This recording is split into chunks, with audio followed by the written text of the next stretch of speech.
If you want to find your seats. So if you still have your cards at any point in time, just write them out. If you need more cards, you can wander out or just raise your hand and somebody will get you another card. You can write some more questions. You may think of some things. Welcome to the 2018 Selectman Debate. Thank you to the Lunenburg Ledger for sponsoring the event. And let me call up Dave Grossman to the stage to make a few remarks. Dave?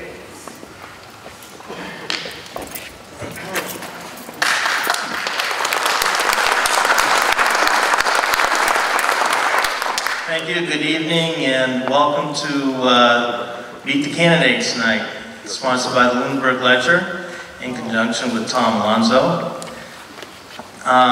First of all, I would just like to welcome Susie and Rose, who's actually a co-founder of the newspaper, and I haven't seen her for quite a long time, so if Suzanne would like to stand up, I would like her to be recognized for being the founder of the newspaper.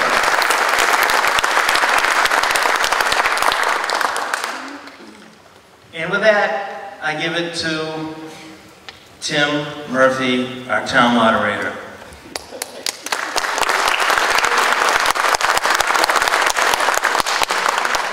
I'm surprised Suzanne doesn't have her camera with her, because that's how she started with the paper, taking all the photographs.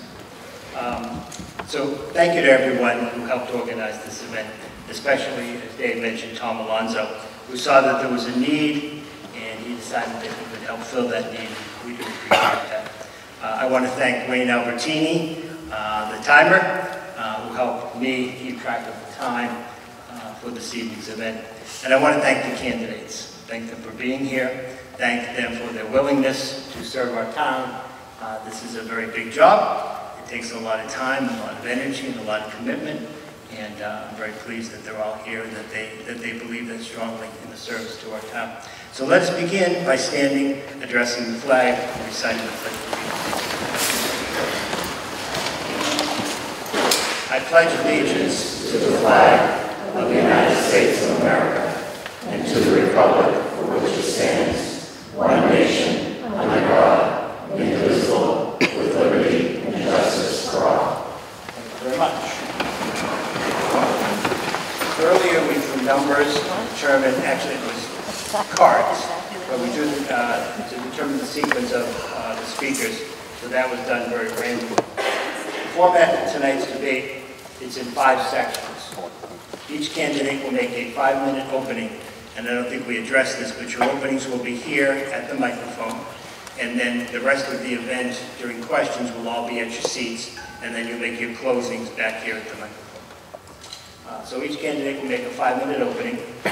Then each will respond to a question that they were given by the Lunenburg Ledger, and I will read that question the first time in its entirety, and then I'll give it to you in a synopsis, because obviously you understand what the question is, and you've had a lot of time to read it. They were given the question previously.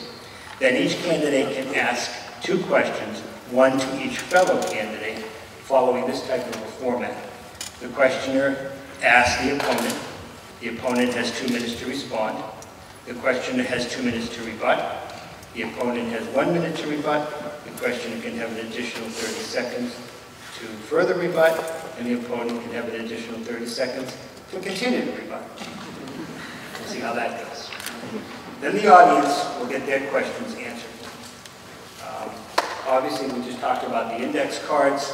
If you need more index cards, you can raise your hand at some point in time, and Mr. Alonzo will bring them over to you. Make sure they're legible so that I can read them. What I will be doing is I will be juggling the questions a little bit so that we don't ask the same kind of a question, like maybe schools 5 times in a row, or buildings 5 times in a row. Try to juggle them up a little bit. And I might actually combine questions. So if there's 2 questions that are somewhat similar but need a little bit of a tweak on each one, I'll try to combine the questions a little bit.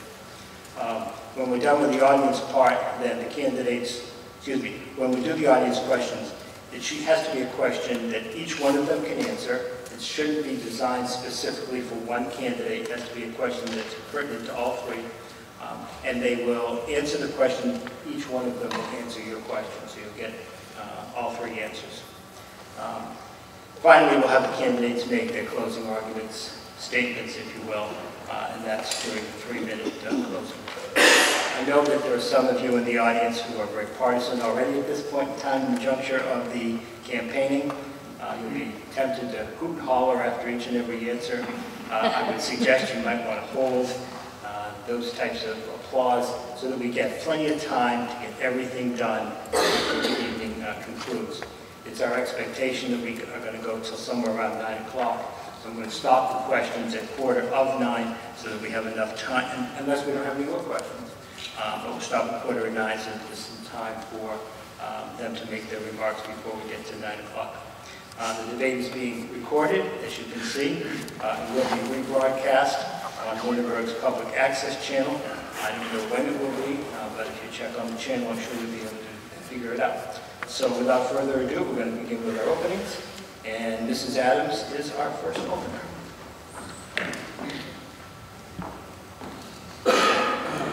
All right, thank you. Good evening.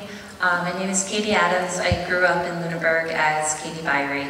My parents still live here. My brother is raising a family here. My sister's raising a family here. And so I see Lunenburg through a wide lens, just having family live in all different parts of town and having family that's all different ages. So I think that will help me when you think of the compromise of who needs what, just based on my own family. I can see all different angles of town.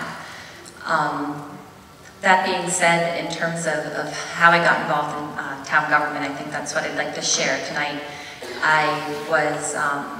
I've been an at-home mom for about 10 years, so really the kids and the schools is where a lot of my time is spent. And in January 2017, there was an intruder incident at Turkey Hill Elementary School. The outcome of that was that there weren't surveillance cameras in that school. We found there weren't surveillance cameras in the new primary school. So I started advocating for surveillance cameras with I was working with my neighbor, and then I started advocating for increased funding for public safety so that we could have a school resource officer. It's needing to public comment and needing to engage with all the different boards and committees that sort of placed me inside town hall and inside different meetings for a specific purpose. And we did accomplish the surveillance cameras and the school resource officer. So that was sort of how it started, but once I was there, I was just engaged and I was absolutely interested in just town government and how it functions. It's based on just dozens of volunteers, different boards and committees. I have a nature to sort of research and study, so I spent the entire year attending as many meetings as I could of various boards and committees like the Planning Board, Parks Commission, but became most focused on Board of Selectmen's meetings for over a year. I've attended every meeting, but I missed one, just so that I could learn and really understand how to participate. And because I wanted to be there, I'm in the background. Occasionally I public comment. This was an opportunity to sort of switch roles, and that's why I'm here. So thank you. I look forward to answering questions later. Thank you. Mr. Passios.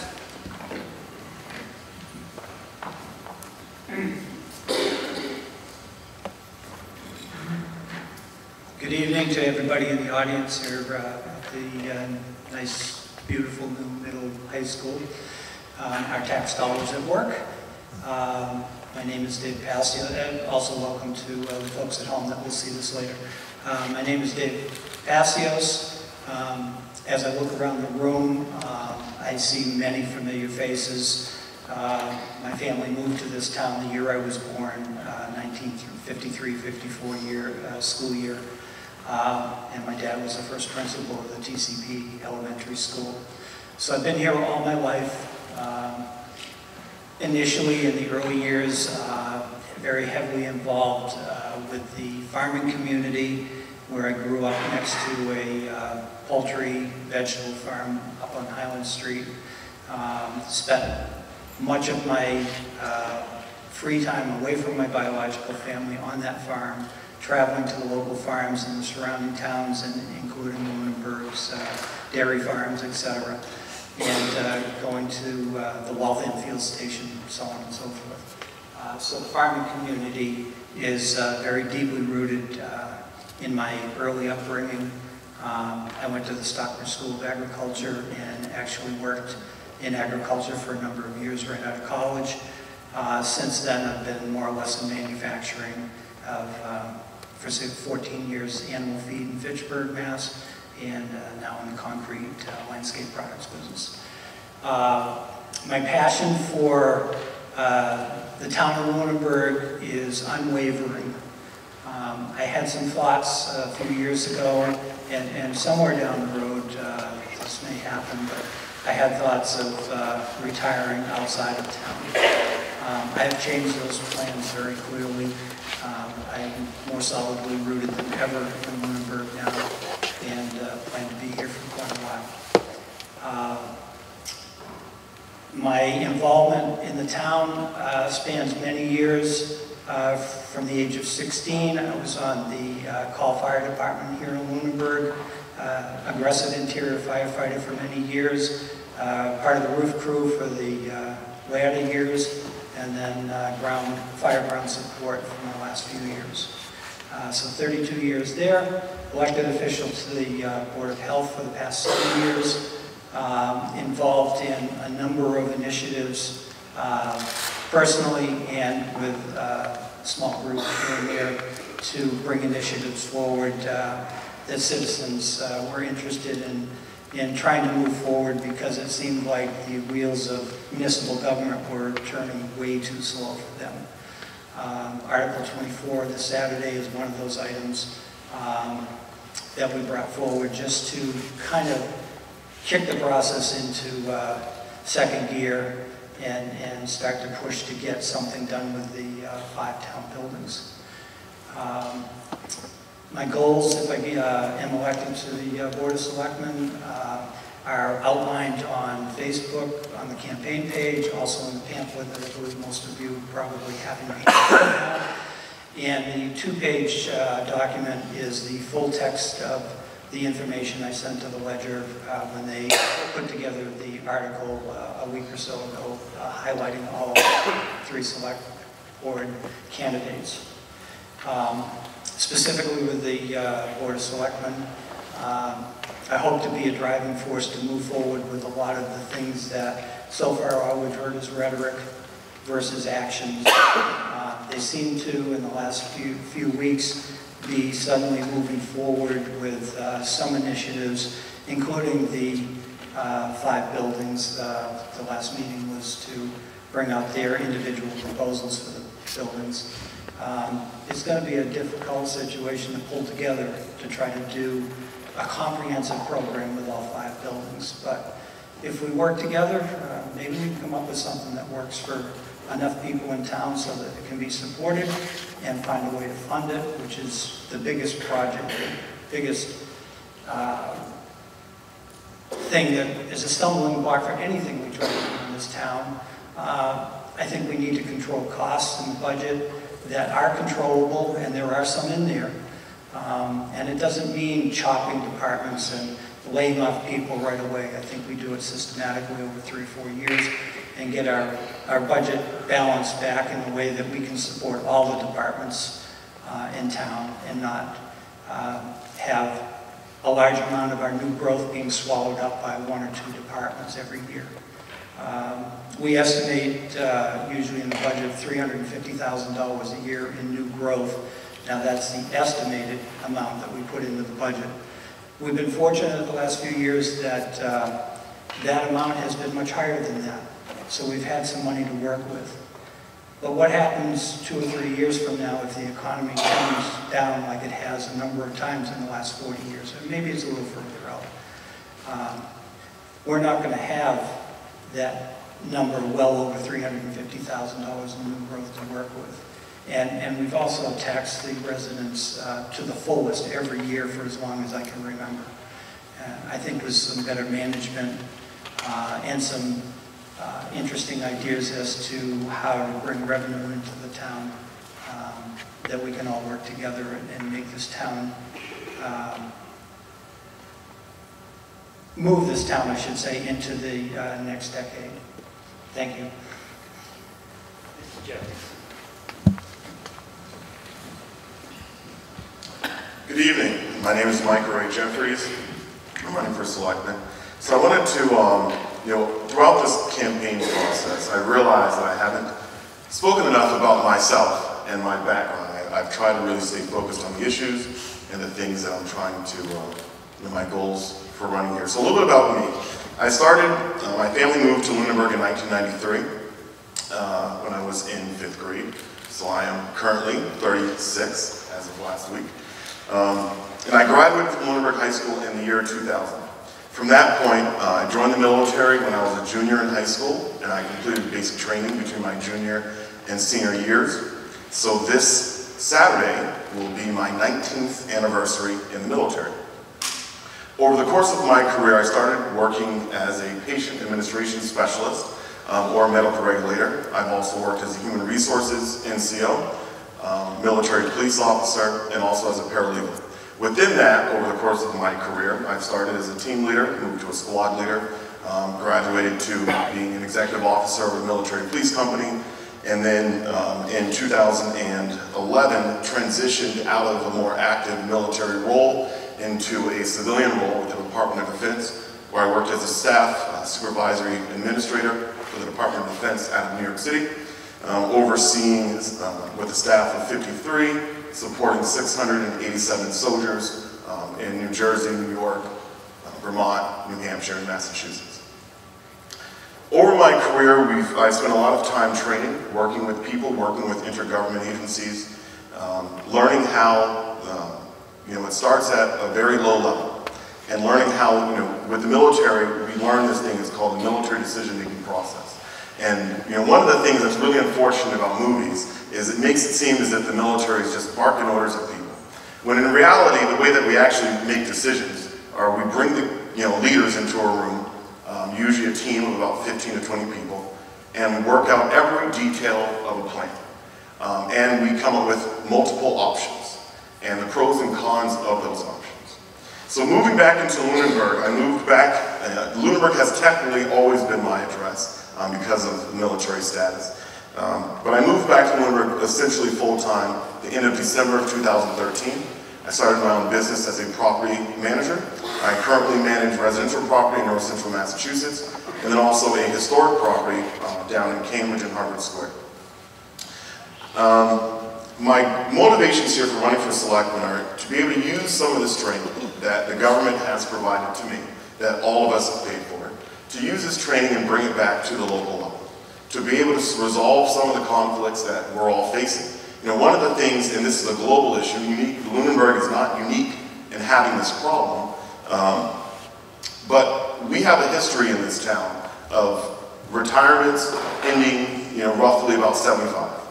And we had a large portion of Lunenburg around Lake Shirley, around Hickory Hills, where you have seasonal people who are only here for part of the year. So now that we are shifting and Lunenburg is becoming a more commutable distance from Boston, from Worcester, etc., we no longer have these homes and this tax space in town from people who don't really live here and use the services. So the challenge that our community is facing is multifold. The first is, how do people remain in the community that they've built for 40, 50 years and remain in the community in their retirement? One of the things that someone said to me on this campaign trail is that their taxes are higher than their mortgage ever was. So these are issues that we need to be creative about, find good solutions to. I believe that in the course of my career and experience, I've seen a lot of good practices. I've been to about 42 states and 14 countries since I graduated from Lunenburg High. And I think that there's a lot of things that we can bring back into our own community to resolve some of this stuff. One of the things I put out there was, as an option, what if we took some town land and built a solar field and used some of those funds to offset some of these taxes for people who are living in town and towards the community? There's been great progress as of late on the state level, but the taxation issue is not just a local issue, it's a state issue. That we have to treat our seniors a little differently than we have been. We have to be able to allow people to remain in this community for the 30 or 40 years that they may be retired. I think we also do some things really, really well. I think that, parental engagement in schools seems to be the single largest factor in student success. And I think that Lunenburg does a great job of having involved parents, I think we have a good school system. Of course, nothing's ever perfect. Things can always be better. I think we have to continue to do the things that we're already doing well. We have to look at these other challenges and come up with good solutions for them. And that's why I'm running to be selectman. I'm certainly encouraged by the tremendous talent that is in this town, and I'm thankful as a member of the planning board to be able to serve this community. Thank you.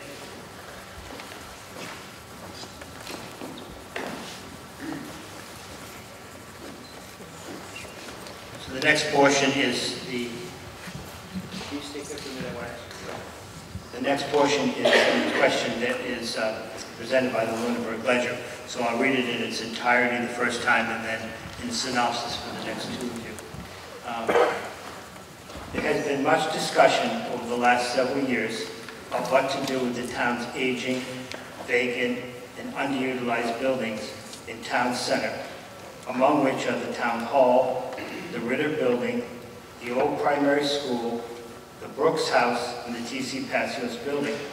This issue has been heatedly discussed at various committees and board meetings, at town meeting and on social media, with seemingly no agreement in sight.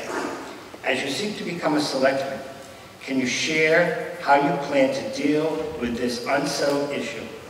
In your response, please indicate your own personal vision or plan, the processes you would support or not support to gain public consensus, and how you foresee any resulting plan being financed. And we'll begin with Mrs. Adams. From your seats. Yep. Okay, so I'm going to go one building at a time, but I'll start off with sort of a summary.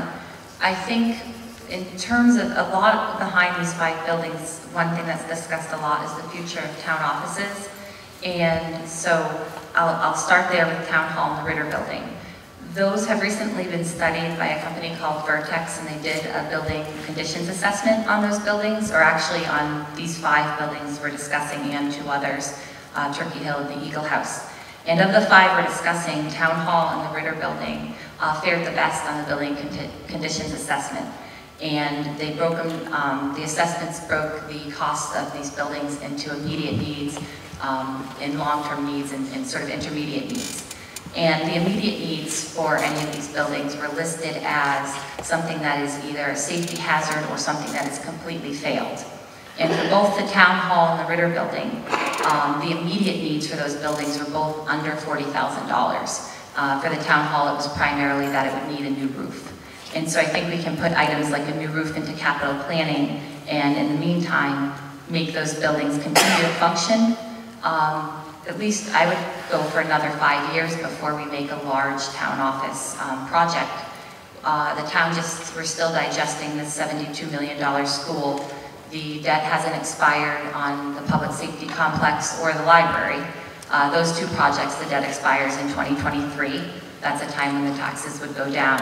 So personally, I don't think we're at a point where we need to take on a large town office project. I think we can work with what we have. When we talk about the buildings, what comes up is what's wrong with them, how are they flawed, and any old building is flawed, and just as in our homes, we constantly have things we need to repair or fix. There's certain things in these buildings that are flawed. One of the largest is accessibility.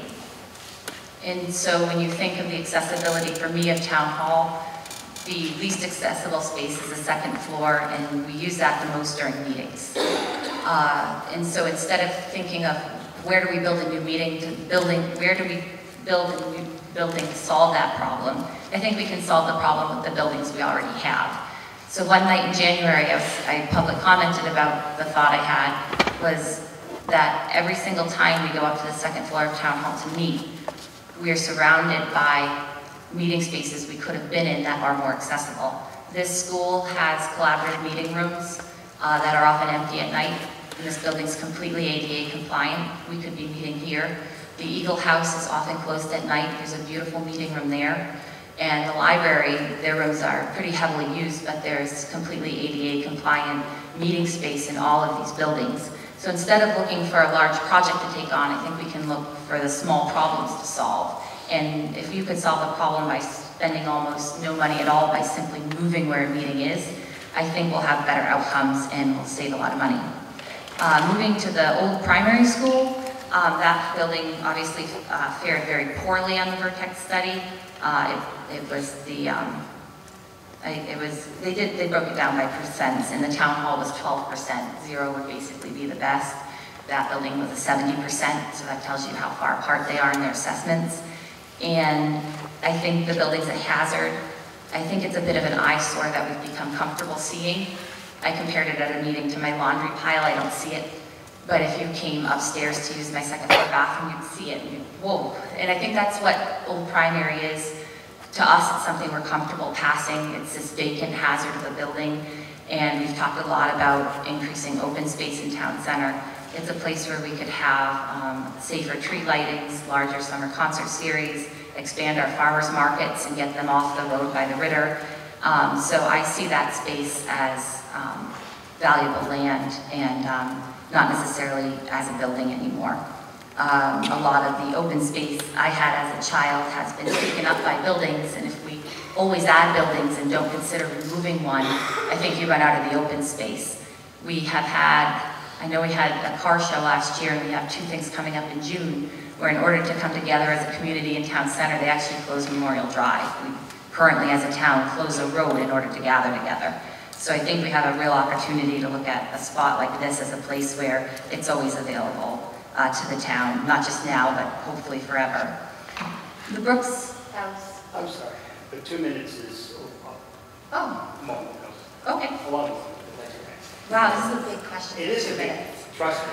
There's about 15 more questions about the building. All right. Mr. Opportunity, I think you need to hold it up for a minute rather than just flashing from end to end. Okay, that'd be great. Okay. Okay. Mr. Jeffries, you're next on that question. So, and I apologize, Mrs. Adams, but trust me, there's lots of opportunity on this question.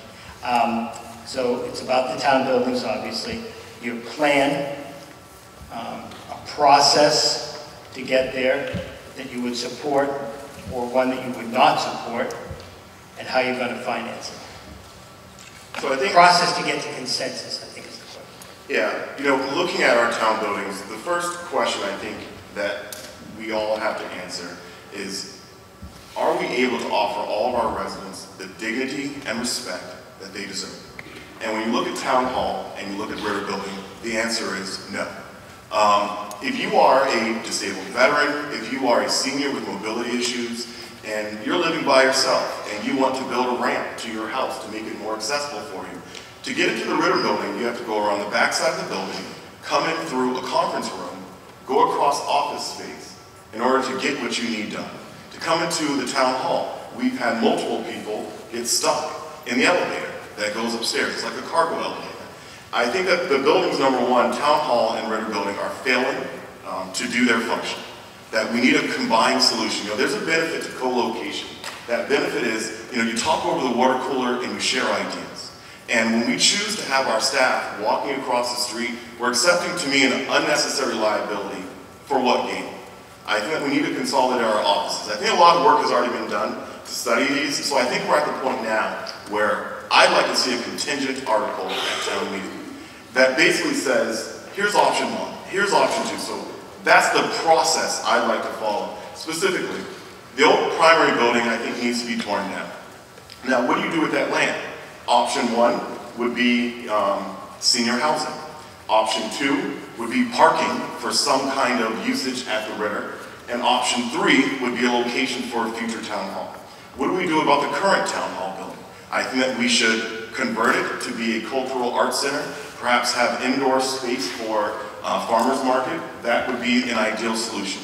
With Ritter, what do we do with Ritter building? You know, there's no sprinkler system in Ritter. When it rains, it floods in the basement over there. So what are the real, and there's also no parking at either of these buildings. So if there is a commercial potential use of Ritter, such as a restaurant, it would need more parking. Where would that parking come from? Current location for the old primary school. The current Brooks House, I think, can be torn down, turned over to a nonprofit. That would be one of the ideas. So, and with TC Passios, you know, the real question for me is, can this be the location for a future school? Right now it is town property. And I ask that question because if it can be a future school, now of course when we build a school, it needs to last for 100 years, right? So if we build a future school there, maybe that's in 30 years from now. But will it meet the needs of our community going in well into 21 something? And if the answer to that question is no, then I think that it's a prime location to be rehabbed. Now, what are the costs of these things? If we rehab current TC Passios, I believe a realistic estimate is about $8 to $10 million. What does it cost to tear down the old primary school? About $400,000. How do we find this money? I think the way that we find this money is looking at looking at either a capital planning process or we're looking at some of the growth money. I hope that we also get more time to answer this in future questions coming up. Again, a lot of questions about that. Mr. Passios. I very much agree. This is a hot topic item Yes. for this evening and for the whole town going forward. Has been actually for a very long time. In the last couple of weeks, I actually put out my proposal for all of the buildings out on the campaign Facebook page. It was outlined in the information I sent to the ledger. Some of it got in there, some of it didn't. I'll very quickly go down the list. I agree in principle with Mr. Jeffries' thoughts about the buildings in general. I've struggled with the TCP. Obviously, I have a fond attachment to that building, but I've looked at it from many different aspects and trying to disconnect the family name from the building and think what would be best for the town. At present, basically, between the 5 buildings, Town Hall, I see that as a artist and cultural location, farmers market, store of some sort could be placed in there. And the stage up on the 2nd floor, I believe, used to be used for plays and performances. I think there were local organizations that used it, and I did my Boy Scout meetings in that room upstairs. The primary property, there are a number of uses for it. I think we're all pretty much in agreement, I won't say all, but most of us are in agreement that after 16 years of being empty, it's time for that building to be removed. There is going to be some resistance in town. I've already heard about it at this point. So those are the challenges that we'll have to work through. Ritter, again, same type of situation as the town hall, more towards makerspace and inexpensive startup company office space, and that type of a use. I propose that all these properties remain in the ownership of the town, unless the citizens at some point down the road are convinced thoroughly that it's time to let go of it. But I strongly feel we should be holding on to all of these properties. Moving to TCP, actually very quickly, Brooks House, removing the building one way or another, whether it be moved off the property to another location or torn down, and revert that back to open green space. Again, there's going to be some resistance in that one that I've already heard about because of its historical value, and we'll debate that some other day. TCP, I see, the things that are already happening in that building as reuse, as continuing there. The city of Fitchburg, due to their disastrous pipe break at their elementary school, has been using that building for 300 students. A building that was beyond its usable life. And the staff loves the building. It was built around the same time that their building was built in Fitchburg. The funding of this is another thing that I'm sure we will have time to discuss a little bit later. Thank you. Excellent. I would be remiss if I didn't recognize our state representative, Stephen Hay. If you could stand for a moment, Representative Hay.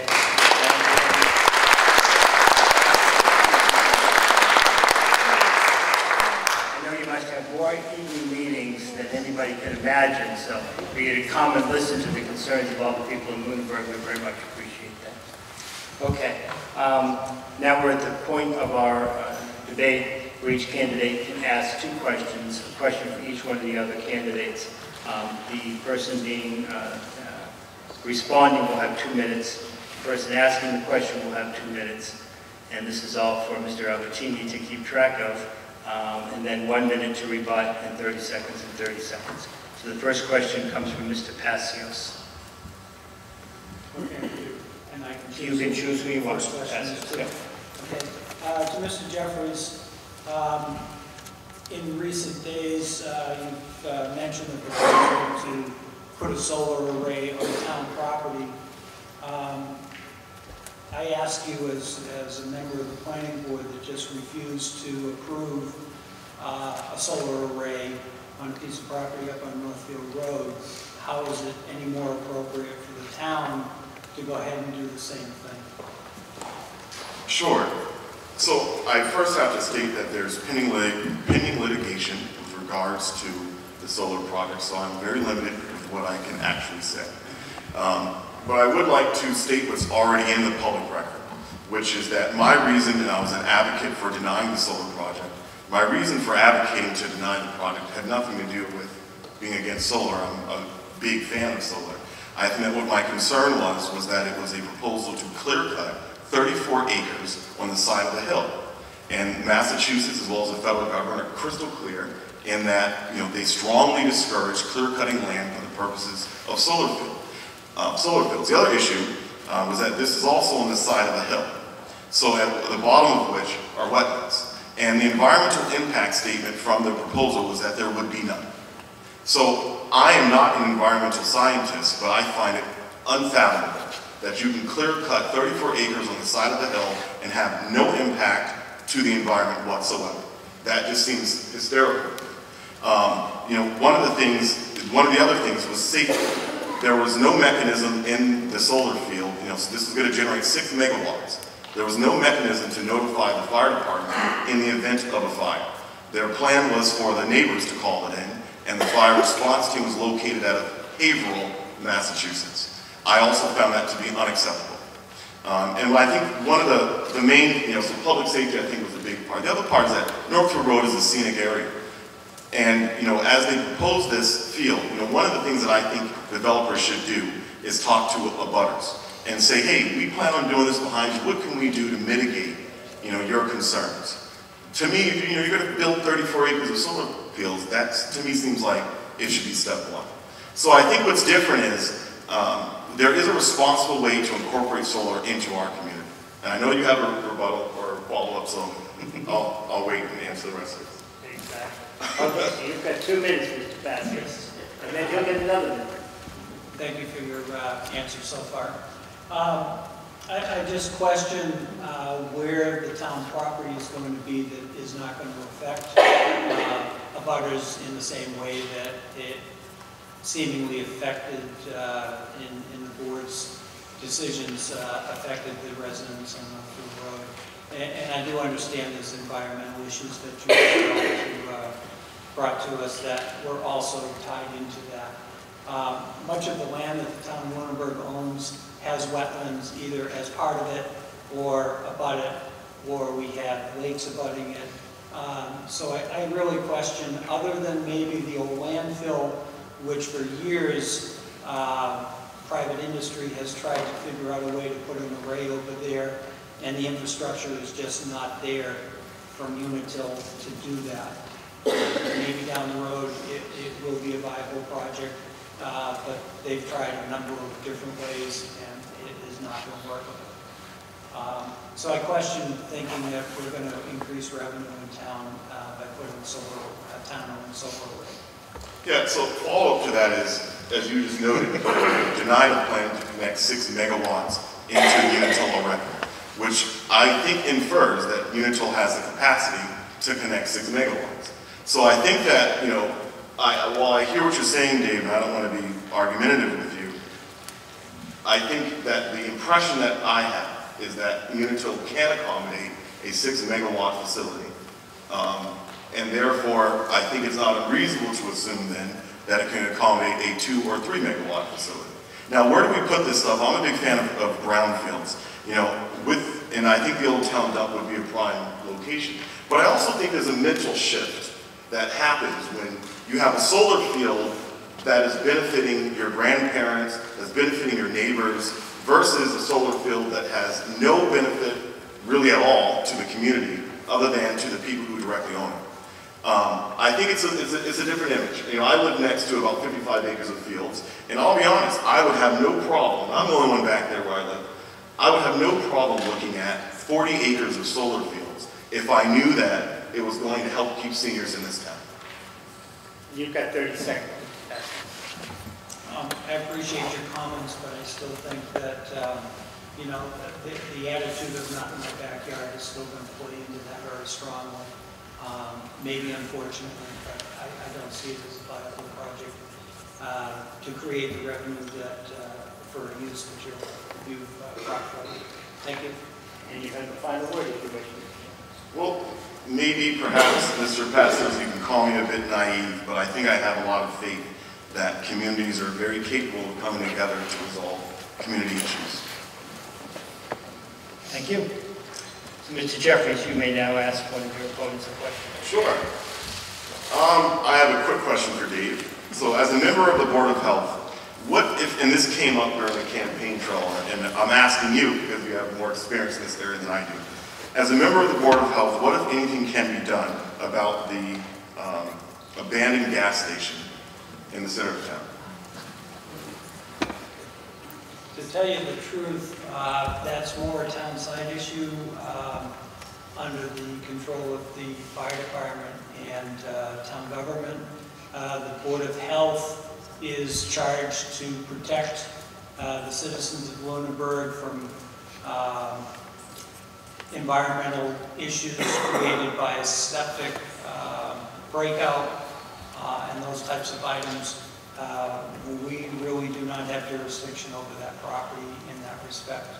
I was told many years ago, in fact, I actually looked at that property with one of the previous owners that operated the filling station on that property, and he was trying to talk me into reopening it. And but I was told by the town that that property will never be a filling station ever again, and they were going to make sure that that happened. So, looking at the options, and you know, this is a conversation somewhat, but looking at the options, I think one of the limitations there is that no one wants to buy that property because the amount of remediation work that has to be done, I'm sure, is extensive. So what do you think the options are for what we can do as a community when it comes to the eyesore that is in the middle of our town?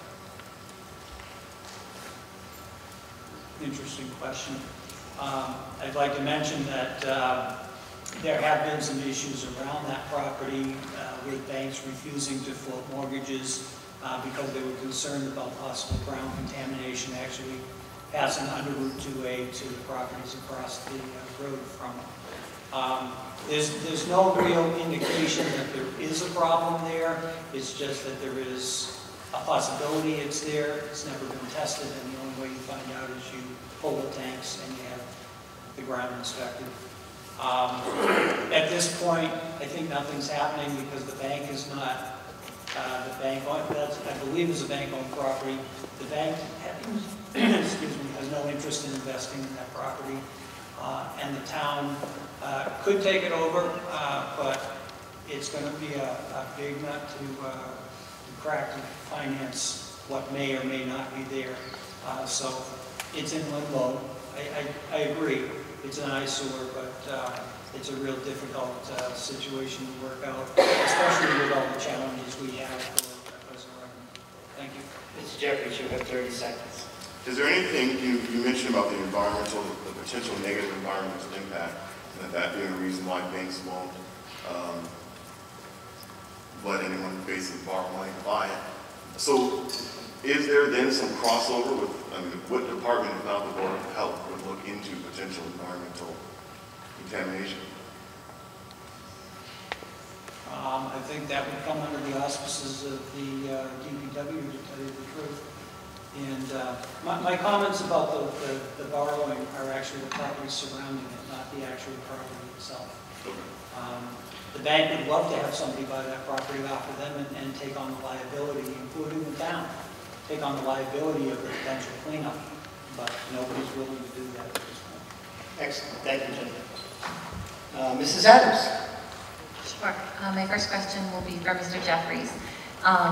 In regards to the town hall, in your description of it, you basically condemn it and talk about its lack of dignity in terms of its use as a town office building, but then talk about it in regards to being, or both other candidates being cultural arts center or indoors farmers markets. Are you not concerned about the accessibility of somebody disabled using the building for a different use? No, and I'll explain why. So I don't believe the building itself has a lack of dignity. I believe that when it comes to residents who are not able to walk like you and I can, people with some form of disability, I think it is a bit dehumanizing if you need to use some of the services within the building to be able to get into it. I think that the solution that I would propose here is that we put this in the hands of a nonprofit, that all this land should still be retained by the town. But there is different ways. If the building is basically leased by a nonprofit, now you have people who can donate time, material, energy, effort, and as a community, we can make a better solution than I think we can honestly do as taxpayers. Because we have a lot of people in this town who are really invested in keeping town hall preserved and keeping the building physically there. And I honestly believe I'd be willing to put a couple $1,000s down to contribute to changing the elevator that's in the building if it was a nonprofit. But as a private resident, I'm kind of limited. So would you be willing to invest the money through capital planning in the town to put an elevator in as a town office building? I think that we have a handful of employees that are split between two buildings, and to me that makes no sense. That, if you're a member of the planning board, we have Marjorie with Adam over there, Board of Health over there, they're not able to exchange information in the same way that every other town in our area is able to. And to me, that's a disadvantage that needs to be corrected. So I think the benefits of co-location, especially when we're talking about a workforce of less than 30 people, I think the benefits of co-location instead of operating two buildings far outweighs trying to. It's clear that town hall is no longer our town hall, and that is why we are using two buildings. So I think we need to have a solution that says there will be a one-stop shop for our residents to come to and enter in a dignified, respectful way, no matter their disability, no matter their quality of life, no matter their status. Go ahead. Go ahead. Well, I'll just say information exchange is largely electronic, and we've just moved to online permitting for the building department. I see us moving away from the need for physical space and more electronic space, and I think there's a way to use what we have and save the town an awful lot of money, and I don't know how we can justify repairing these buildings as potential uses where there may not be an investor or a group that's going to choose to use them. If we could choose to use them, if you'd be willing to update the ADA compliance for one purpose, I don't know why you deny it to be updated as a town building. I think that we're talking about, with the town hall, it being a town hall. And I think it's pretty clear that the concept of a town hall, to me, is a building that functions as the center of the town government. And right now, we don't have that. We have multiple buildings. So I think in the hands of a nonprofit, I think we open ourselves up to a lot more donation opportunities that currently aren't available while it is municipal. Go ahead, Mrs. Adams. One more time. This goes back and forth. It's working, so go ahead. I would just close by saying I think if these buildings have a future as anything, they can have a future as part of our town. And I would add that I think they should be part of our town. I think that it's important for the town to retain these properties. What I think is that we need to change the use. That, I'd like for us to have a town hall that is one building where all of our employees are co-located. And what I would share is, in the course of my career, I've conducted electronic meetings, and I'll tell you that there is far more value, in my opinion, of meeting face-to-face and having those face-to-face interactions. There's more value to me that comes out of that than what can be expressed through email or over the phone. You have the last word. Sorry. You have the last word, Mrs. Adams. Okay, in a future building question, I would be very interested in where your town hall is and how much it costs. Okay. Excellent. You're challenging us with time, the back and forth thing, but it's all right. It's working well. It's okay. Mr. Passios, you're up. Ask a question of Ms. Sachs. Hi, Katey. Katey, in a recent meeting that we both attended, and actually people out on the campaign trail had mentioned the same issue to me. During your months with the Charter Review Committee over the winter, there was a lot of back and forth discussion. There were a lot of votes. There was debate, personal opinions. Very hard to hear you. Is your mic on? Okay. Thank you for saying that. Appreciate that. Thank you. And people noticed, and you admitted that at some point in the process, that you went quiet was your exact quote. I asked how you feel that that services the citizens that you represent by going quiet on the committee, even if you believe the ultimate outcome is going to be that it's not going to go anywhere, at least for this round. Okay, so I think it's interesting you referred to me as quiet. I thought you were going to say the opposite.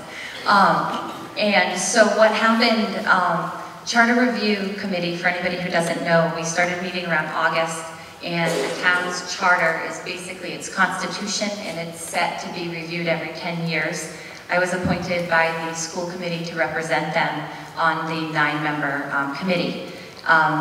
Oftentimes, I would take on a position that was the minority position, and would find myself in sort of a debate mode. When I went quiet was when I realized that I wasn't going to make change in that space, but I knew that I would always retain the right to vote on how I felt at the end. So I felt there was a point where being adversarial or outspoken wasn't going to help the process, and it actually was very interesting. In the end, we had to vote on whether or not we approved the draft charter changes.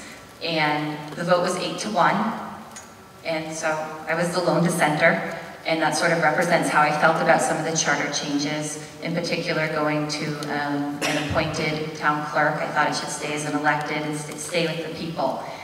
Once it went out to the other boards and committees in the draft, in the sense of the draft changes, a lot of people were concerned about different elements of the changes. And so as that lone dissenter, I spent hours on the phone. There was one day I was booking phone calls with people from different boards and committees so that they could reach out to me on why they were also concerned. And so I may have been quiet in the meeting, but I was completely engaged with the community as that lone dissenter. And then at the public hearing, the public was not happy with the draft changes, and we've tabled it, and we're going to revisit it, and it actually went in the direction of which I had been advocating for all along. We're not bringing it to town meeting as we intended to. And you have 2 minutes, Mr. Passios. Yeah. And I'm very much aware of your ability to move information to the citizens individually by individual phone calls. But I think it's really important that in the open meeting process that a lot of this information needs to be debated during those meetings that led up to the charter review vote and being brought to the hearing. I personally feel it's a disservice to go silent if you're on a committee that you are charged with representing the citizens of Lunenburg. Whether you feel you're going to have any effect on the overall result is really irrelevant in my eyes. I think you should be very vocal, and it was very uncharacteristic of you. Okay, I think I explained, I reached a point where if I'm advocating for a specific topic on the board or committee, and everybody feels a different way, and they are entitled, or they own their ability to feel that way, there's a point where if you continue on, you're being argumentative. Being quiet was respecting the process, to get to the end. And I'm almost flattered you think of me as quiet because I was concerned I'd be faced with the opposite accusation. So I guess I'm flexible. Sometimes there's a time to talk and sometimes there's a time to listen and wait. And so being quiet sometimes is listening and letting a process play itself out. You have 30 seconds, Mr. Passios, if you'd like. I truly respect your decision, and as to how you went about it, I do respectfully disagree with that process. Thank you. And you can have the last word, Mrs. Henderson, if you'd like. I don't know, because I can't be You quiet. got 30 seconds. No, it was a long process, and I love being on the Charter Review Committee. You really have to study town government. That was another layer of preparing myself for what I'm doing. And you have to find balance when you're advocating and you're listening. And having a time to be quiet, I think, is a good characteristic. Somebody shouldn't always be loud. Thank you. Mr. Jeffries, your question to Mrs. Adams. Sure, I like to pick up actually where Mr. Passios left off. I served on the Charter Review Committee with you, and I went back through, and you and I voted identical through our entire way through the process. I do not believe there was one vote where we did not vote the same. Often you and I together were in the minority with 2 votes 2-7. But in the end, I translated the vote as to move the process along. I thought that we got the best product we could get out of our committee, and that we needed to move to public hearing. And I believe that 8 of us voted to proceed to public hearing, and I translated your vote to keep it in committee. So my question for you is, during your advocacy within the town government, will you share an experience where you disagreed with someone and were able to reach compromise for the benefit of the community? Sure. First, I would like to say that legally the vote that we made for 8-1 was to approve the draft changes. It wasn't to approve moving it along. It was a vote on whether or not we approved the draft changes. And I didn't vote to approve it because I didn't agree with it, and I think you have to follow your convictions, and so it was to approve the draft changes. In terms of, can you repeat your wording in your actual question? During your advocacy within town government, will you share an experience where you disagreed with someone and were able to reach compromise for the benefit of the community? Sure. I think I like to think of it in the context of Selectmen's meetings and following along the Selectmen's process, and it's a little bit as an observer that I'll share the story. But I very closely followed the Unifier Festival sort of in the background, since I was at all these meetings all summer and all the public hearings. And I saw all the concerns of Holman Street and saw myself on Holman Street of the traffic and the busyness and having a big event. But after really studying and listening to the process of all the work that the property owner had done, that night I actually got up and made a large public comment, sort of endorsing the process of allowing the event, so that we could learn from it, gather information from it, and being in that room that night, there were people on both sides, and I made a decision to get up in support of it in the context of all the research that everyone had done. So. We have 2 minutes, Mr. Jeffries. Yeah, I think that's a really good answer, Ms. Adams, but I don't know if you fully answered the question, which was, in your advocacy, maybe I need to word it a little differently, but in your advocacy, if there's been a time where you were not able to see eye to eye with someone, and then were able to work through to a solution in which you both were able to give and take a little bit and come up with a good compromise. Okay, so another example. I'm very nostalgic, and when I started everything, I just thought, oh, we're keeping town hall. We've just got to stay there. I think it's just old and clever. And I saw myself climbing those stairs, and every time I did it, I was thinking of the things I'm hearing and learning, and my idea in January that I presented to move meetings out of there was listening to the fact that, okay, even though I'm attached to this space, it's completely failing some aspects of its existence, and that's why I got up and presented the idea to partially vacate the space. Okay, I still don't know the answer to the question, but I would add that what you're suggesting then is to have 3 buildings function as town hall? I think the question was about a time I made compromise and made a change. That was the question. I think Okay, my thank you. follow-up question to you though is, are you then saying in your answer here that you would suggest that we have 3 buildings function as town hall? Both the high school, the current town hall, and the Ritter building? You have the final word, Mrs. Adams, so go for it. Sure. A new question. Meeting as boards and committees does not have to occur in a town hall. And I think if we have viable square... No, you're fine. Hello? Okay, I'm just the kidding. mic went out. I think if we have viable square footage in other town-owned buildings, it's just practical and it's fiscally responsible to look for uses of spaces we have around us. I mean, town hall is essentially closed when we're there meeting at night, when we hear the bell, you know, what it was, 10 rings this week, Tuesday night, so it was a late meeting. That meeting doesn't have to be in town hall for the town to come together. So using different spaces doesn't mean town halls in 3 spaces. It's just making fiscally responsible choices to utilize buildings we already have. Thank you. Excellent. And Mrs. Adams, you have the last question, and to Mr. Passios. Okay. So first, Mr. Passios, you stole my solar question from Mr. Jeffries, so I was on the fly there a little bit. So good question. My question for you is in regards to you in your building plan, you talked about moving town hall to the TC Passios building over here. I believe that a restrictive environment is a safer environment as it relates to the schools and the school campus. I've done a lot of work on student safety and security. How would you address concerned parents in regards to bringing density and traffic into a school campus in a time where most parents are looking for the opposite? Thank you for that question.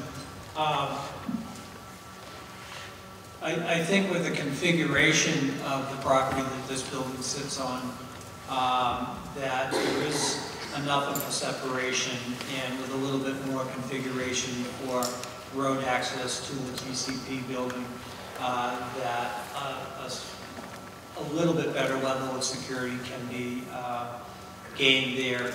I don't see where we want to have this property here and this beautiful school become a prison complex. So I don't see us putting razor wire around the building or anything like that. We do the best we can. We live our lives and don't be forced by the terrible things going on in our world to change our mode of operation. This can be a municipal a combination municipal education complex and be safe with some adjustments. And one thing I'm very strong on is security systems that cover most of the property and record video recordings so that we can see what's going on. At present, we're not tied to any location with these cameras that I'm aware of. And I think that's one of the biggest things that needs to be done. Other cities are spending thousands of dollars putting in bulletproof windows on schools, more security cameras, different type of locking systems. We can make the building safe without it being a jail type complex and still have a municipal presence with offices. I might like to make one other quick comment about the Passios building and the move of the town offices. And I said this back in the original charrette for those buildings. My vision is that all of the town offices, if we make that move, they all move back to town, back here to town. That includes everything that was moved down to the DPW building on Route 13. The space is available in TCP. People were concerned about how would we fill up the space. Well, there's more office space needed than in the original plan. And there's other uses, as I say, that are already being used for that building. And I see us able to use that building and have it fully functional and used for a number of years to come. You have 2 minutes, Mrs. Adams. Okay, sure. Right now, we essentially have a municipal campus in town center with our town office. This is going in and out. Is the AP guy around? That's okay, I'm not quiet, so Yeah. we're good. You already went through that. No, we're okay. No, take this one because I'm loud too. Yes, it's going on and off. Okay, so maybe reset a little bit here. Sorry, I lost some time there. But we have a municipal campus in town center where we have our town office buildings. That's where general population goes for their permits, their taxes. That's where the in and out daytime traffic is for utilizing these spaces. We also have a school campus here where we have everybody from 3 through 12. We have 2 playgrounds, the Boys and Girls Club, the library, and TC Passios is in the heart of that school campus. And I don't understand what advantage there would be to bringing any type of activity into the center of a school campus in today's day and age. All 4 of my children are in the Lunenburg public school system, so I go through a process in the morning where I leave them in these buildings, and I can no longer provide for them. That's the town's responsibility to provide for them. Recently, this building went into a shelter-in-place, not a practice, it wasn't a drill. It was actually they went into real shelter-in-place.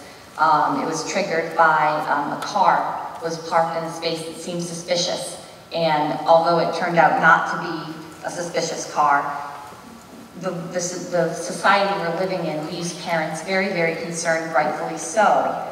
And I don't see any advantage to making a school campus less restrictive and to making a school campus busier. Because if one car can trigger the nervousness of a shelter-in-place, constant coming and going of town residents, and more than town residents, builders and people access permits in these town hall buildings, I just don't see the advantage of not maintaining a separate municipal campus when we already have that opportunity.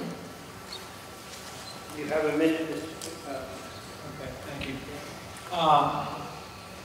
Again, I disagree with the scenario that I agree it's going to bring more people onto the property, but they're here looking for services from the town hall, or if part of that building is community center, it's going to be community people coming onto the property to be involved in community activities, along with the skate park that appears is going to happen within the next year or 2.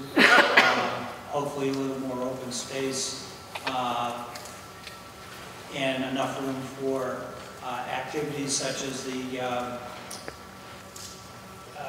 Cultural Council's event that's coming up, and the police department's car show that is going to take part on Memorial Drive in that area up near the Eagle House and the library. I think that speaks to a real issue with the lack of space to hold these events. I don't think either one of us disagrees with that premise. And I honestly think that it is manageable. Yes, you have to watch out every minute of every day. You have to be alert. You have to say something if you see something. But I don't see us. I don't see the move as a serious problem, honestly. You got 30 seconds. Okay.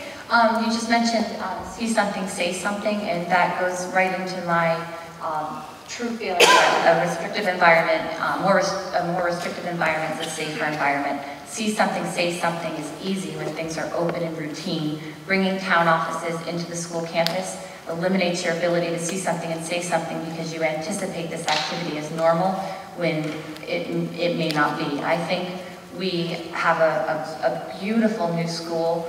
I think we have the TC Passios as either a building and or I actually think future land for the school campus to expand onto. And I just don't see the advantage of sacrificing a more restrictive campus. At 2:30, 80 children leave this building and they walk to the Boys and Girls Club and they go flooding down right past the TC Passios building. If you make that a place with more traffic and more people, you're bringing all of these children that are in this open school-based environment right into interactions with the general public, and I think that's a disadvantage to the long-term success of the school campus. You have 30 seconds. My rebuttal to that, especially with the kids going to the Boys and Girls Club, yes, I agree. I am concerned with that group of kids that would be moving through that property. But I strongly believe that the Boys and Girls Club should be moved into probably the back wing of TCP, which would eliminate that issue. Give them facilities such as the gym and TCP, an area other than a parking lot that is sorely needed in the center of town for center parking. The building itself would be vacated at that point, and we'd have to find a reuse for that. Someone made a comment that it would be simple to convert it to a single-family home. The covenant on that property would not allow that. But I do see that first floor as meeting space, and the second floor as town storage, which is sorely needed. Excellent, thank you. You guys are doing great. Challenge to keep up with it sometimes. You guys are doing absolutely wonderful. So now we're going to go on to audience questions. I have more questions than you could possibly get through the next half an hour. So apologize for that. Many of you will not get the question that you wrote, asked, but we wrote that. So we're going to start with Mr. Jeffries, and then Mrs. Adams, and then Mr. Passios, and then we're going to rotate the orders as we go through. So each one of you will answer the question, and you'll each have 2 minutes to answer the same question. Can you hear me okay? No. No.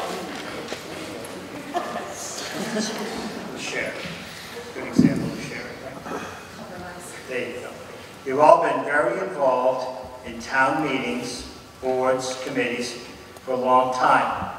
Do you believe that town resources are used effectively and efficiently? If not, what would you work to change?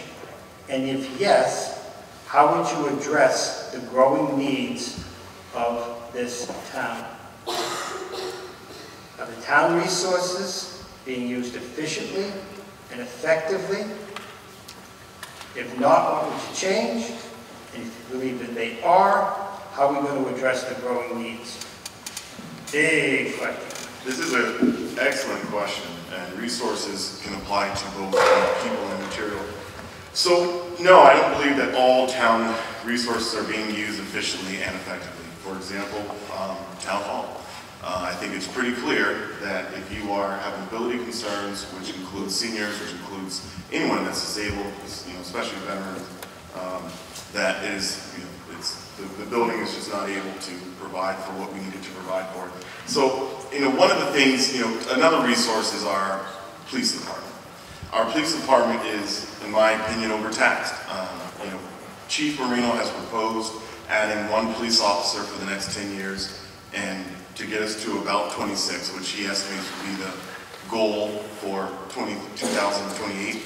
And I think he's correct. Looking at federal policing standards, looking at state policing standards, we certainly need to increase our police force. Right now, we're taxing our resources. We look at EMS coverage. I think Carl Luck, I think I saw him earlier today, he brought up a very good point, which is if you have a heart attack after 6 p.m. on several days of the week, you're often relying on someone coming from Lake Shirley, Reservoir Road, to come all the way to the public safety building to get the equipment and stuff that you need to go back out there and provide that life-saving treatment to people. That is unacceptable. And part of that is that we need to be able to provide more resources, to protect the life and liberty of our residents. More broadly, I think that the DPW is doing a pretty good job for our community. I think that they're able to, we all have to make the most with less. I think the DPW is a great example of being able to do that. I think the schools have gotten really creative with how to do more with less, but I think we have a lot of opportunities within our town to provide adequate resources and to be able to use for the good residents of our community. Excellent. Mrs. Adams, do you believe that the town resources are used efficiently and effectively?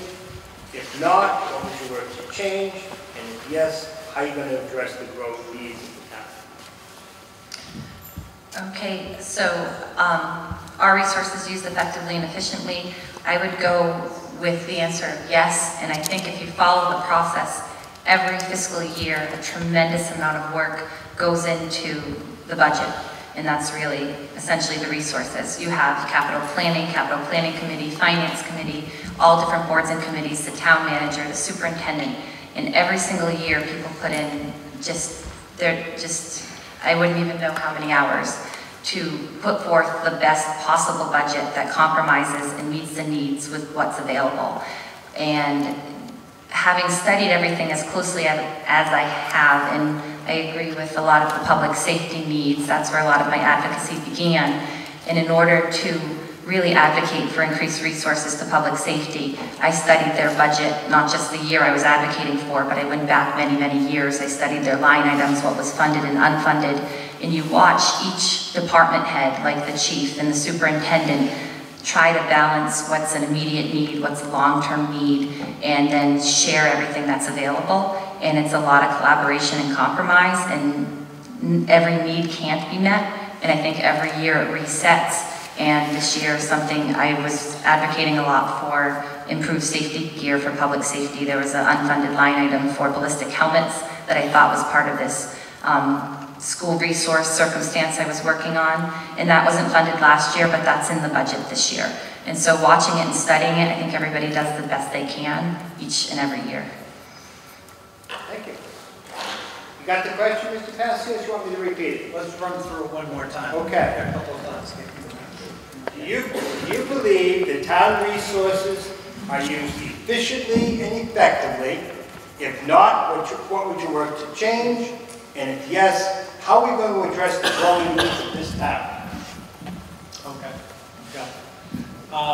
As I've mentioned in my goals as a candidate,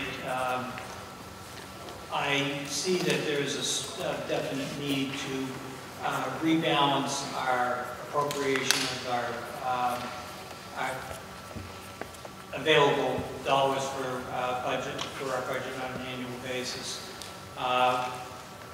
This would be a proposal over years rather than an immediate shift. But we've got an imbalance on the spending in certain departments, and it's been strangleholding the other departments that need to grow as our population grows. There is a way to do that without emasculating any department. I will talk about that more going into the elections in a couple weeks. I think what the town accomplishes with what it's given to work with, I think they're doing very well. Yes, there's some room for some improvement in some areas. And part of that is driven by the fact that although I don't agree with the consolidation entirely that happened when the first charter came into effect here in town, the consolidation was supposed to be also include what I describe as a middle management level expansion, so that you had the management level infrastructure to manage your consolidated departments and better utilize your equipment and your resources and your human resources. Thank you. Thank you. Start with Mrs. Adams. What are the top 3 priorities that you would address if elected, not including the buildings? Just because I know there's a lot of discussion about the buildings, so let's see if we can go through top priorities that you want to address other than. Okay.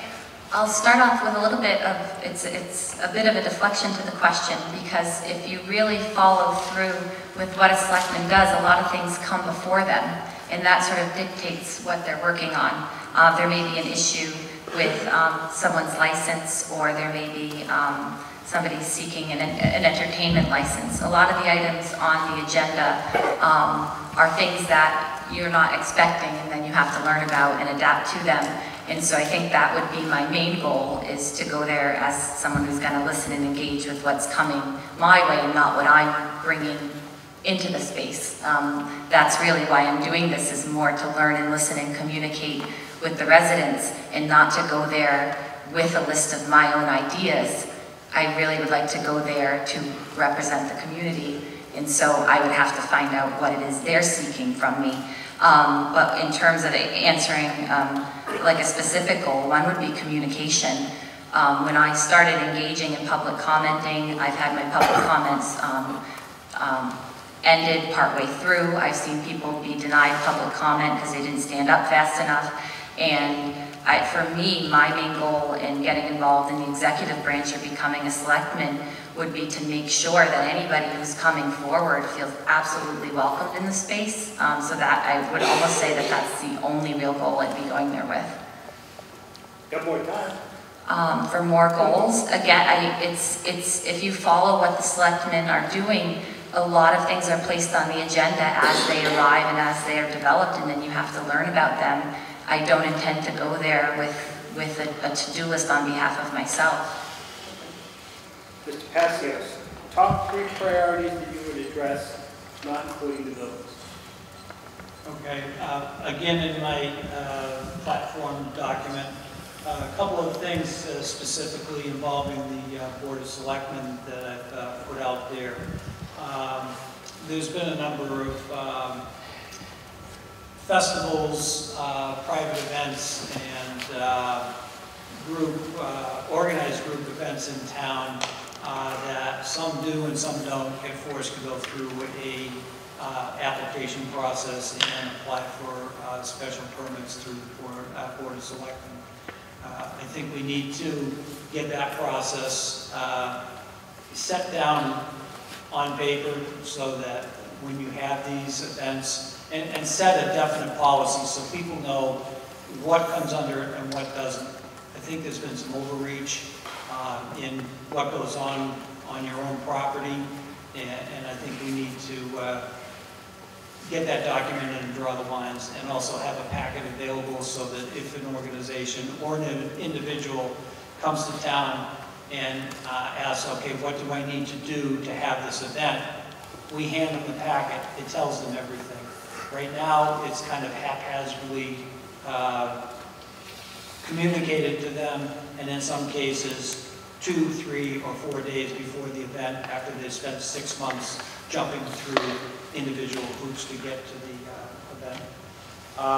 Also, from the planning and zoning side, I also think that we need to start really looking at how we're affecting the ability of businesses and the private citizen in the way they can use their property. They are the property owners, and I understand we're trying to put zoning and planning rules in place to protect the greater good, but I also think we've overstepped that area a little bit also. Thank you. Mr. Jeffries, top 3 priorities, not including buildings. To be available to the residents of Lunenburg, number 1. Number 2, senior tax abatement. And number 3, invest in public safety. To break this down, this is the reason why I posted my home phone number, my email address, my address, and my website. This is all on the public record. Everyone can access it. I think it's really important to be available to the residents that we are representing. So you can stop by my house, you can give me a call, you can shoot me an email. I am available to listen to the concerns of the residents. Number 2, we really need to keep seniors in our community. And as people live longer, they're living longer lives, they're living longer in retirement. If you spend 40 years building a community, you should at least be able to enjoy your retirement within that community. And the third thing is public safety. And one thing I didn't answer in the last question was how taxing this all becomes for our emergency responders. If you are that person who's volunteering and is living on Lake Shore, as we've increased in population, right, you're going out on calls more often. It makes it very difficult to retain qualified talent when we are not able to have full-time positions for public safety officials 24 hours a day, 7 days a week, 365 days a year. Now all of a sudden everybody doesn't want all the time for you. We're starting with Mr. Passios now, and then Mr. Jeffries and Ms. Adams. What measures, Mr. Passios, will you take to improve public outreach?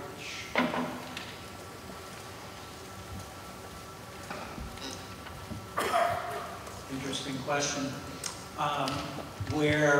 Actually it was mentioned earlier in one of the comments from Mrs. Adams, the town has been moving, and in general all municipal governments are moving towards more electronic communication. Well, I see that as a negative for communicating with the citizens in town. If you took a poll, the percentage of, especially the seniors that use social media and even a computer is very, very, very low. And all the work we've done during our campaigns on Facebook, those people are not seeing that information. That's why I've tried to make a point to get as much information in the newspaper articles. At least most people have one or both of the weekly or daily newspapers in town. So that's one aspect of it. I think the boards and commissions need to be a little more inviting of public comment. Some of the boards that I visited recently were so excited to have somebody show up for their meeting. They've sat for hours through the winter, all by themselves. Some of them recorded, some not. And lo and behold, I walk into the meeting and, oh wow, do you have public comment? I think it's the responsibility also of the citizens to get involved and attend these meetings, or at least watch the meetings on Channel 8, YouTube after the fact, and if you have an issue, come to the next meeting. So it's a twofold thing. I think town government needs to do a better job of communicating with the citizens, and I think it behooves the citizens to want to get more involved by attending. I've tried to lead by example at town meetings and at other boards and commission meetings by showing that one individual citizen can bring an initiative forward and make a difference if you do your homework. Thank you. Mr. Jeffries, how will you improve public outreach?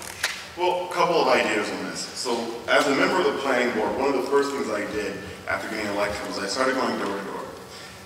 I wasn't campaigning. There was nothing I was asking for. I simply wanted to put myself out there, make people aware that I am, here, I'm working for you, and if you have any questions, this is how you get in touch with me. So I think it's important for our leaders to continue to make themselves available. You'll see on the town website, I have my cell phone number published there, and on my campaign website is also my home number. I think it starts with the individual being available. As a member of the planning board, we started the groundwork for what we're calling a student initiative. And it's very early on in the process. But what this idea is that we recognize that throughout the town, there's a lot of need within the boards. Not everyone who's on a board has the skill set necessarily to type all their notes. And that's a simple thing. I think if you're a high schooler these days, everyone here knows how to type notes. But not everyone that's necessarily sitting on boards has that familiarity with computers. So the idea behind the student initiative is to engage students to try to fill in some of this volunteer opportunities within town government. That is twofold. They'll learn a little bit more about their community, but they're also filling some of these critical needs. And I think the real benefit here is that when the kids are able to do this, what are they going to do? They're going to go home, they're going to tell their friends, it helps spread the word. I think it starts community as it being a well-rounded kind of concept. One thing I'm hesitant to support is Facebook is destroying people's lives. It's destroying communities. And there is a value to social media, to be able to put information out there, to get information out there. But I think, you'll find if you Google this, there have been studies that prove that the way that we engage with one another on social media does not, by any stretch, replicate how we engage with each other in real life. So I think it's important to have that avenue to be able to get information out there. But I think person to person, human to human is really the best way to get information throughout the town. Okay. Mrs. Adams, improving outreach. Okay, sure. So to improve public outreach, there's no question that person-to-person, especially when you're in a small town, that person-to-person contact is the best way for outreach. I've done a couple advocacy projects this year that involved outreach. One was bringing recognition to municipal land preservation. I also, in my Hickory Hills neighborhood, worked on a wildwood preservation project where we had a short time to raise a lot of money. And the most effective way was combining types of communication, but person-to-person is the most rewarding. When I watch people come in tonight, there's a lot of people in this room who I know very well that I have only known for 1 year. And I know them because I barged into their space because I was worried about municipal land, and I approached people I saw outside or approached people at farmers markets. And so there's no question that person-to-person is the best way to improve outreach, because then you don't just end with what you're sharing or telling like on social media. You end up with friends, and maybe you're at the grocery store and somebody who was a stranger is somebody you stop and hug and talk to. And that's been the nature of my year, and so I would say everybody can do that, not even if you're an elected official, but what we've all lost is sort of person-to-person contact. In terms of Facebook and social media, it's such a negative space, and then it's such a necessary space, because communication has to go, or has to be willing to go where people are seeking it. And I've talked about this a couple times at a coffee with the chief. We always get talking about traffic. And there was a presentation by the Historical Society last year from Edna Adams, a woman who lived here. She clipped newspaper, and she was so upset about, or she wasn't upset, but people in 1917 were so upset about the machines in town center, the mechanisms, and it was automobiles. And they were really concerned. And then the other big thing in the newspaper was that people were getting telephones, and they published their telephone number, they told where they lived, and it was big news that so-and-so on Lancaster Ave had a telephone installed. And so a lot of people are probably, pretty put off by all this telephoning that people were doing. And then we adapt. And so I think if people are on social media and that's where they're looking for information, there has to be a way to find people where they are and balance the two. Thank you. Our next question, we're going to start with Mr. Jeffries, then Mrs. Adams, and Mr. Passios. When and for what purposes did you see yourself supporting the passing of revenue using one of the various means defined under Prop 2.5? When, for what purpose would you support 2.5 increase in revenue? This is a great question. That's why I asked. How many cards have this one on it?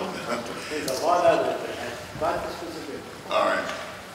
I generally do not support Prop 2.5 increases. I think that that's a general statement. I think it's really important for communities to plan. We understand, as an example, when we left the old primary school and built a new one, that was the time to come up with a plan for what to do with the old building. When we left the old TC Passios and moved our students to, to Turkey Hill, to the new high school, middle school, to the new primary school, we should have had a plan then for what to do with this stuff. So it's the lack of planning that puts us in these modes where all of a sudden the sky's falling and now we need to increase taxes on everybody.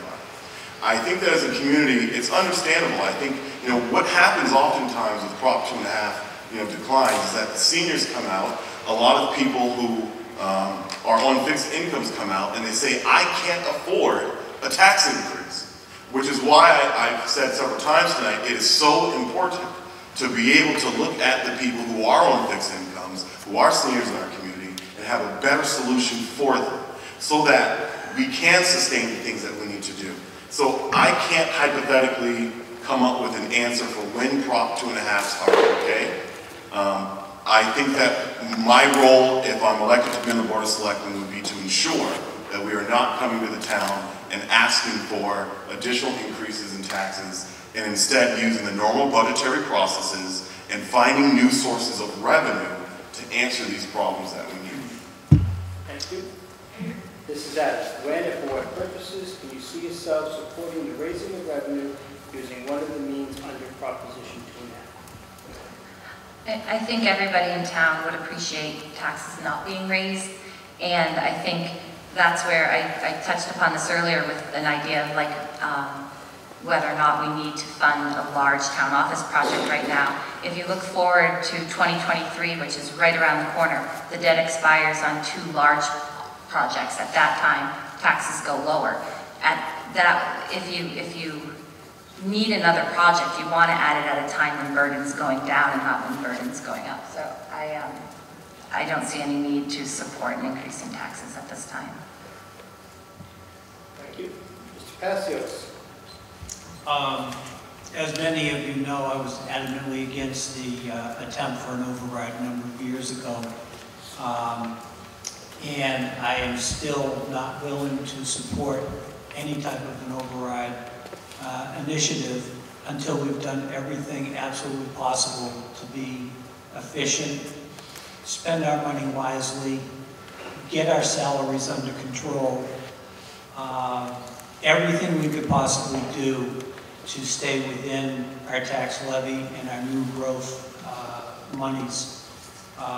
Where we really get into a problem, and I said this before, is when we get a downturn in the economy and we don't get $600,000, $700,000, $800,000 in new growth on an annual basis, then we don't have any money left because of contractual commitments to improve our town services. And that's where we've been for the last 20 or 30 years. We've got to get our present spending reallocated in a way that it helps us systematically bring the entire town in line with our population and its service needs. And then, if there's absolutely nothing left and we still have $20 million in projects that we need to do, then I might be interested in taking a look at it, but I'm not sure that I would still support it. Thank you. And to the last question before we get to the closing, so you're doing great, guys. Hang in. I'm going to start with Mrs. Adams, and Mrs. Passios, and Mr. Jeffries, and now we're going to talk about the youth. So if you're elected, how will you support the youth of Lunenburg with activities and recreation? Activities and recreation for the youth. Mrs. Adams. Okay, thank you. For that, I mean, what first came to my mind was what a group of us have worked on all year, is the idea of bringing open space to town center. A lot of our community space is defined by specific use, like the athletic fields are for athletes, or the school is, the school buildings for the school children. There's not a nondescript space where I think of the bonfires we had as a child, or the Lunenburg Country Festivals that were along Mass Ave. And so for the youth, what I would like to do for my children is give back to town center some of the open space where I enjoy these nondescript activities. If you're not an athlete and you want to have a space to come to town center for a picnic or frisbee, can we bring that space to town center? And right now we have an opportunity where we can. And so that would be my goal. I started on this municipal land advocacy about a year ago. And at town meeting last year, one thing I said was, we're almost 300 years old, and we have sort of an opportunity to shape our center in a way that we're leaving it better than we have it now, and that can be appreciated for years to come. So bringing open space to town center so we can have increased cultural events, increased concerts, not just band concerts, but some communities put on like summer concert series. And I think that would be something that not just the youth, but everybody would enjoy together. Thank you. Mr. Passios. Support of youth activities and recreation. I agree with most of those comments that Mrs. Adams just made, but I take it one step further. Many of those things that she just spoke about are overall community events, which I think helps youth to be aware of our town by getting together with the entire citizenry, including the adults. Years ago we had the 4-H fair in the center of town every year in the parish building. Everybody brought in their flowers and vegetables, and it was judged. And we had an awful lot of events spread out through the entire year that brought the entire community together. We all knew each other.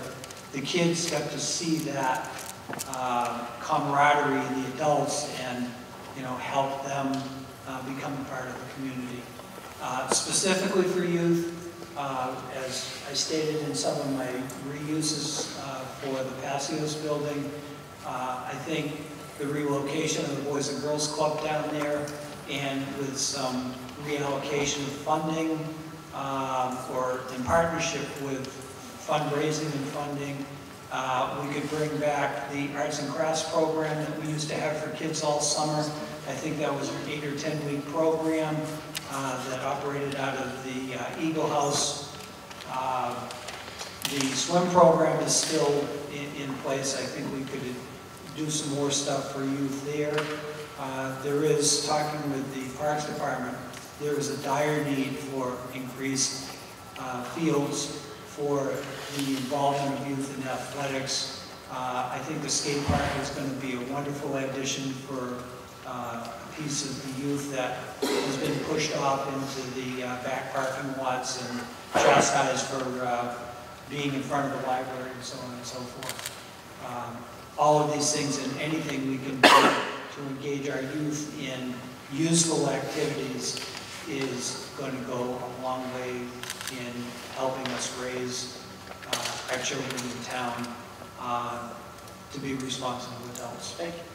Mr. Jeffries, supporting the youth activities and recreation. Yeah, so before I answer this question, Mr. Moderator, I would request that we continue to get questions from the audience for the next 15 minutes. Well, I got another question for you, so that's okay. All right. So I don't have any children, but twice in my life I did step up and support my siblings with theirs. So when 6 months before I was deployed, I took in my sister's 6- and 9-year-old, which was very difficult as a 20-year-old. And then again when I was about 26, I took in my nephew Jose, who was 14 at the time. And he graduated as well from Lunenburg High School. So, one thing that I realized in my own experience was that, it's really important for kids to be exposed to things outside of Lunenburg. As we all, for the most part, go to work, I work in this area, but I also work in Cambridge. In Cambridge, you see different stuff. You see a lot of homelessness. You see poverty that you typically don't see in this area. And I think it's important for kids to be exposed to the reality of not just what's happening in the community of Lunenburg, what's happening outside of our borders. Because that's what's really going to help them be prepared for life. And so I think it's important for kids to be exposed to other communities, get these partnerships with other towns, other areas. There's a lot of stuff out there that our kids could be engaged in. I know that there are some programs here in the school, and I would like to see them expanded across all grades, not just seniors in high school. The student initiative was an example of something that we can do. And also speaking with some of the private developers in land, there is an interest among some private companies, private business owners, in donating land to the town, acres of land. And I think that it provides an opportunity for more recreational space, more trails. You look down at Reservoir Road, and we have a baseball field down there toward the end of it. But that baseball field is attached to about 70 acres of land that goes all the way over to Goodrich Street. And that's a great opportunity to have a park there that's in a neighborhood with some good trails that can be used all year round.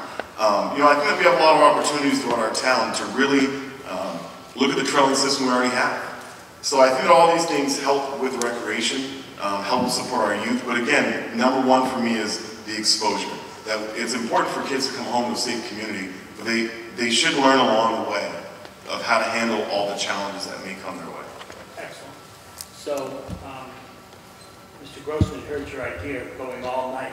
It's that plan. Putting down the tape now. So what Mr. Grossman said is that he will take the questions and he'll post them online or at the paper. Tell them what you're going to do with them. And then you guys can answer the rest of the questions, because there's a bunch of them, right? Okay. So, but I do want to say that in the beginning I said, we'll get back to the questions about buildings, because there's a ton of them, and there are, and then I didn't let you get back to them.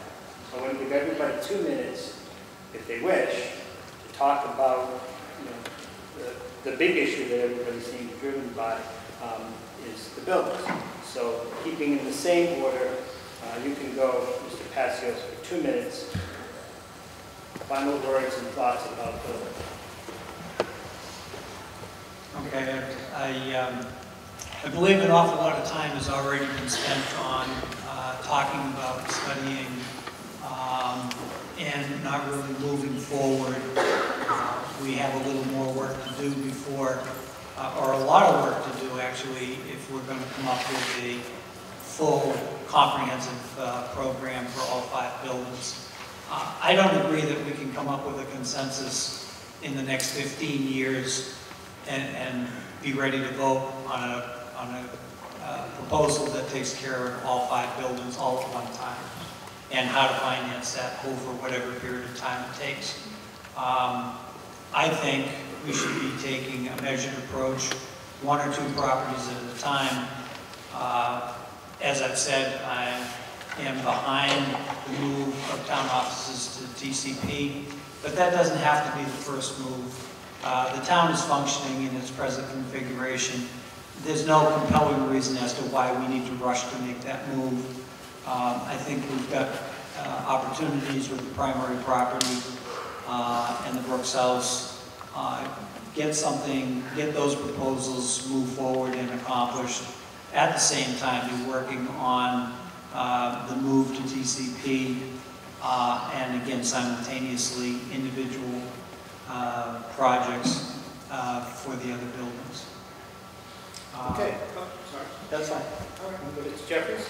Yeah, thank you, Mr. Passios, for those comments. What I would say is that the time is now to give all residents of this community dignity when they enter town buildings. I think that this is something that is urgent and that we should not be delaying.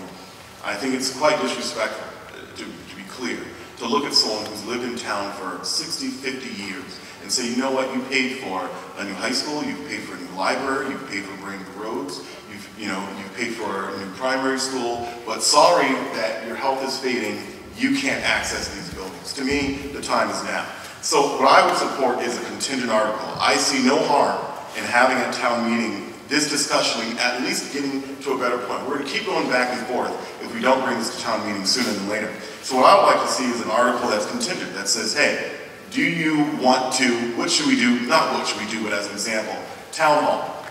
Should we continue to use town hall as our town hall? If no, then should we look at rehabbing TC Passios? Should we look at tearing down the old primary? I think we need to have this conversation in a town meeting format, in an article that is very, A leads to B, leads to C, with all these options, and go down this as a community in a very straightforward way. And then from that point, as leaders, I think we can develop a much better plan. Excellent. Mrs. Adams? Okay, sure. I don't think we need to fixate on the buildings. I think we need to fixate on the problems. And I stand by things like trying out more accessible locations for meetings. We can do that. Next week, we can have a selectmen's meeting in the collaborative room here or in the meeting space at the Eagle House. I think instead of looking at the buildings as the problem, find the actual problem, and if accessibility is the problem, see if there's not ways that we can improve that almost immediately and almost for no cost. And then we talk an awful lot about 5 buildings, and what I didn't get a chance to say earlier is that I think no single building or no single group of buildings should be isolated the way we've isolated these 5. From a municipal perspective, one of the most serious and expensive things we'll be facing is upgrades to the Turkey Hill Elementary School. That's been listed as a school that within 10 years needs $10 to $15 million of renovations. So in about a decade from now, we're going to have to see if we're going to renovate that old building that has a lot of failures, or if we're going to need to visit another school project. Another school building project might be necessary just based on population boom. And so I think when it comes to these buildings, I think we have to step out of just looking at these 5 and look at the entire town and look at where the biggest and most serious needs are going to be. And Turkey Hill is really something we should be talking more about. Got at least 30 more seconds. If you want. I hate to be quiet, but I can tell that. All right, very good. Thank you. You guys did a great job. Good round of applause. Next.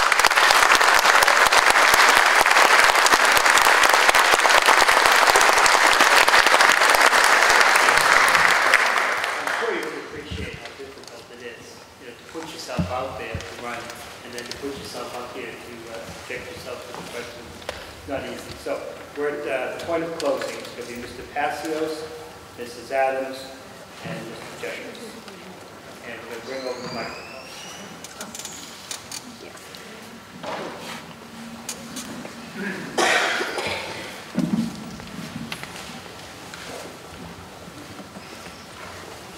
As I almost always do when I walk up to a microphone, my name is Dave Passios. I live at 56 Whiting Street. I make a point to say that at every microphone since I started attending meetings.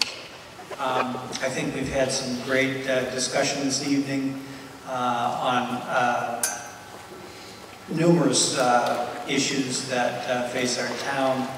I think going forward, we need to form a partnership with town government and the citizens if we're ever going to come to a consensus on any of the issues that we face coming down the road.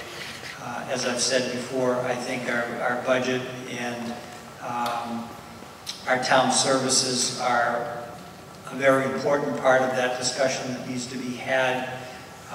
Trying to do the building projects is counterproductive to that because it would be drawing money from the monies that we need to do what we need to improve our town services. So it's a tough balancing act, and I think it's going to take a lot more discussion and creativeness to make it happen. With this election cycle, we have 3 candidates for one position on the select board. I made these comments also in my 10-minute video that is on Channel 8 that we did the other day.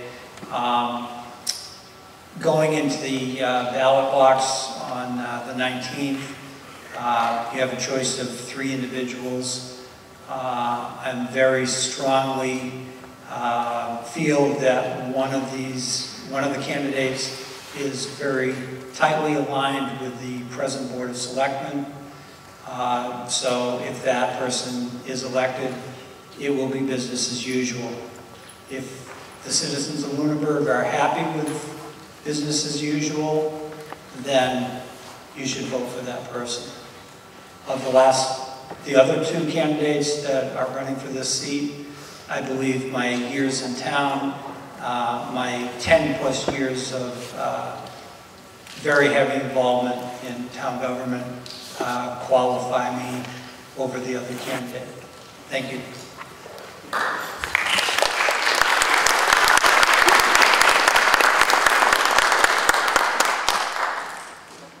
Hi, thank you.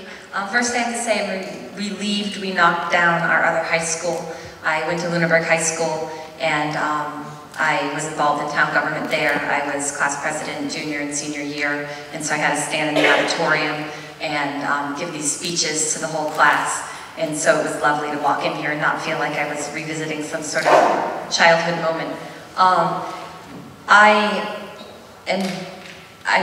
I'm there anyways. I will continue to go to the Selectmen's meetings because I enjoy it. I've enjoyed engaging and participating in it. And so one way or the other, I'm on the 2nd floor of Town Hall every Tuesday night and/or moved to a more accessible meeting space if we could maybe make that happen or at least try it.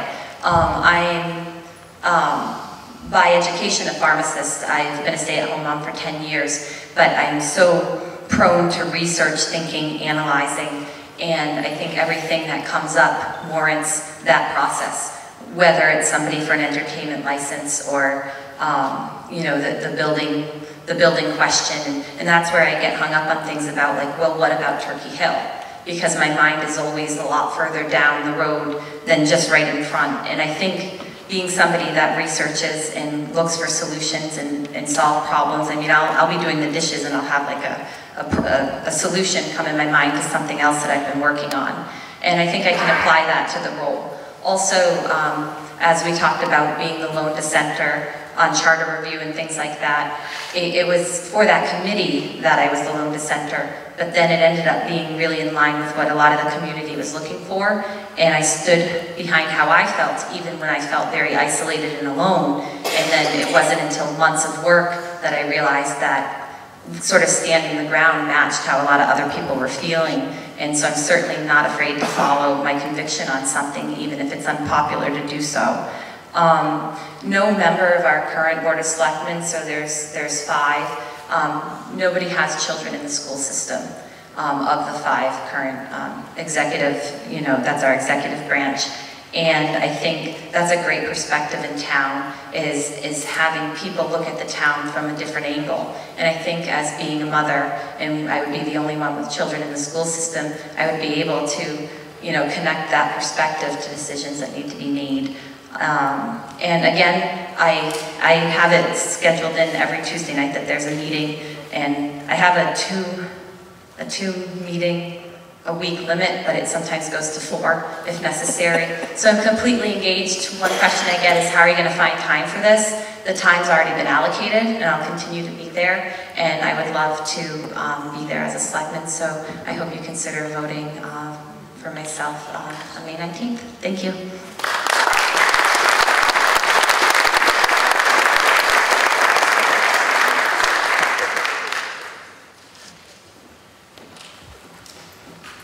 Thank you for the opportunity to be here tonight. Mr. Grossman for putting this together, and Mr. Alonso for forwarding information over to us. Of course, I think most of us spend this time in closing usually thanking our supporters and our campaign teams, and so thank you to all of you who are here tonight. I stepped up last year in June to get involved with town government, and prior to that, I really didn't know many people who were actually involved in town government. And I think that what is clear and over the last years that I've been able to form good relationships with a lot of people that I didn't know. And I think this comes from my years of experience, my training in being able to do this, of going into new environments, having a common goal, and working with people. So although, I heard what Mr. Passios had to say, and we're committed to running a positive campaign. And so, as a policy, I will not speak ill of any other candidates. But I would like to point out that it is a little awkward to be the establishment candidate, when there's a building with Passios on it.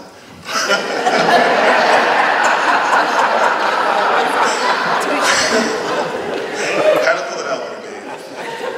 I also want to thank the other candidates. Dave and I, in all fairness, we've had the opportunity throughout this process to sit down and talk to one another. And we have, on several occasions. Once we sat for 45 minutes and just said, hey, someone's going to win this. And so these are the things that really matter, that I really think are important. So, in closing, what I want to say is, we do have 3 good options here. I think that as a voter, what matters, I think, for you is figuring out, of the 3 of us, who do you believe has the experience, has the skills to work within different teams, work within different groups, to help move our community to the place that we really need to be at.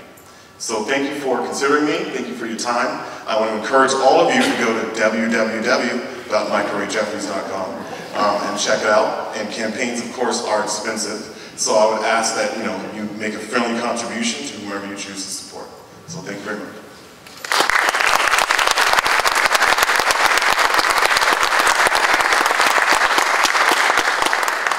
So I'm sure you know that everybody's going to be back here Saturday morning, 9 o'clock.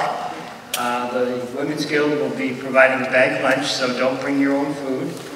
So we're going to go right through until we get everything done. For the first time, we will have babysitting available. It will be at the primary school. It will be open at 8:30 for as long as the meeting goes on. But you're going to have to go and sign up in advance, and you're going to have to sign up by tomorrow if that's something you're interested in doing. Go to the town website and you'll see that. And of course, voting is at the Passios School on May 19th. Doors open at 7 o'clock. Vote often and vote early. Thank you very much.